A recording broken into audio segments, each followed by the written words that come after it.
Shalom, pagi bersama dudukan kepala, pejamkan mata sejenak. Bapa yang bersemayam dan kerajaan surga, pada pagi yang cerah sebelum kami mengadakan aktivitas lain, kami mengadakan mesbah keluarga, mesbah pribadi, kami boleh naikkan pujian penyembahan, dan kami rindu untuk mendengarkan renungan firman-Mu. Roh Kudus mengurapi kami, sucikan hati dan pikiran kami, sehingga firman-Mu menjadi berkat buat kami, dan kami juga boleh naikkan doa syafaat kepada Tuhan. Haleluya. Amin. Shalom, pagi. Mari sama-sama kita akan membaca firman Tuhan. Ibrani pasal 5. Ibrani pasal 5 ayat 11 sampai ayat 14. Ibrani pasal 5 ayat 11 sampai ayat 14. Peringatan supaya jangan murtad. Nah, hal itu banyak yang harus kami katakan, tapi yang sukar untuk dijelaskan. Karena kamu telah lamban dalam hal mendengarkan. Sebab sekalipun kamu ditinjau dari sudut waktu, sudah seharusnya menjadi seorang pengajar. Kamu masih perlu lagi diajarkan asal-asal pokok dari penyataan Allah.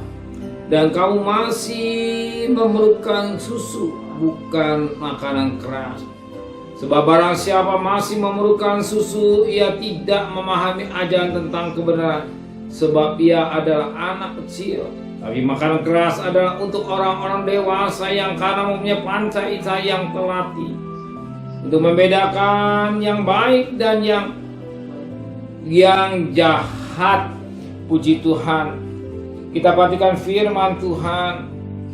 Firman Tuhan mengingatkan kita bagaimana sikap makanan yang dewasa untuk anak-anak dan dewasa.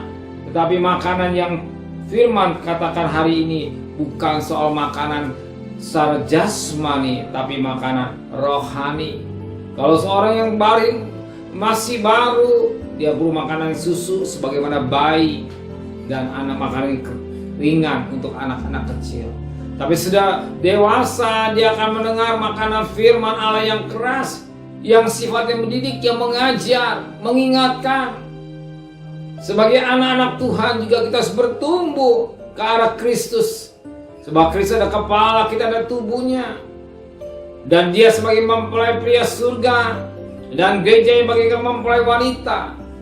Seorang mempelai laki-laki akan mendapatkan mempelai wanita yang dewasa. Untuk dewasa perlu makanan rohani yang keras, yang sifatnya mendidik.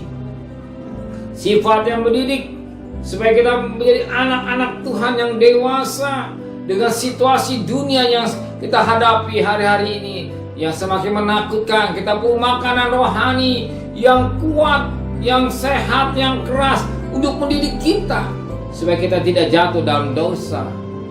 Tapi makanan ringan untuk anak-anak, apalagi susu. Setelah susu, apa yang terjadi? Bobo atau tidur. Justru kita rindu firman yang mendidik kita supaya kita menjadi anak-anak Tuhan yang tidak baik sembarangan hidup dalam dosa. Firman Allah yang mengajar, firman Allah yang mendidik, firman Allah yang menegur, firman Allah yang membentuk, yang kita butuhkan. Bagaimana kita bisa dewasa rohani kalau kita pagi-pagi malas doa, hidup yang kecil aja doa berat, apalagi dengan firman yang keras. Justru kita perlu dengar firman Allah yang keras, sebab Tuhan tidak lama akan datang. Ya, Dia akan datang sebagai mempelai pria surga. Gerejanya bagai mempelai wanita harus siap sedia supaya kedatangan kita dewasa dalam rohani. Amin. Kita perlu dewasa rohani supaya Tuhan Yesus datang kita tidak tertinggal. Amin. Terima kasih Bapa di surga. Engkau ingatkan kami akan firman-Mu. Dia akan menjadi anak-anak-Mu yang dewasa di dalam rohani. Nama dewasa siap menghadapi tantangan. Nama dewasa siap menghadapi problem. Nama dewasa siap menghadapi persoalan-persoalan. Supaya didik kami, supaya kami dewasa di dalam rohani. Serta perjalanan kami bekerja, berdagang, sekolah, kuliah. Pergi dengan selamat, pulang dengan selamat. Dan kembalikan besok pagi tubuh yang sehat, dengan tidak kurang satu apapun juga. Berkati Bapak Presiden, Wakil Presiden, para menteri, para gubernur, para bupati, para wali kota, para camat, para lurah, para RW, para RT, para medis, para berikan mereka takut kepada Tuhan. Saudara kekasih, terimalah berkat nikmat dari Allah Bapa, cinta kasih sayang dari Tuhan Yesus Kristus, dan berkat Roh Kudus menyertai saudara mulai hari ini sampai Maranatha, Tuhan Yesus datang. Yang cinta Dia katakan amin. Tuhan memberkatinya.